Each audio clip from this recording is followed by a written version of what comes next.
Hey guys, welcome back. So in this video I'm going to show you how to select entire row and columns in Google Sheets. So click the row number left side or column letter at the top and then select the set just like that, as you can see. And right here we have, if I click on the letters, the whole column is selected. Now entire row, for we have also keyboard shortcut, so if you press shift and space, as you can see, you can select basically the whole row.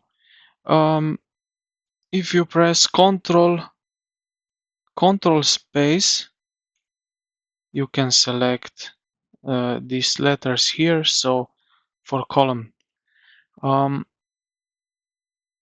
if you are in data table, pressing the shortcut once, select only the data in that row column.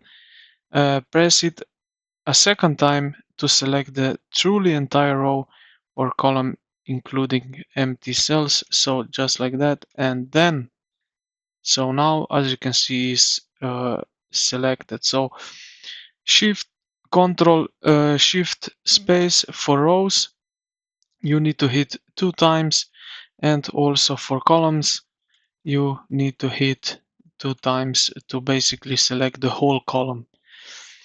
And this is pretty much it. So I hope this video helped you out. If you did, consider to like the video and subscribe to the channel. Thank you for watching, and I will see you in the next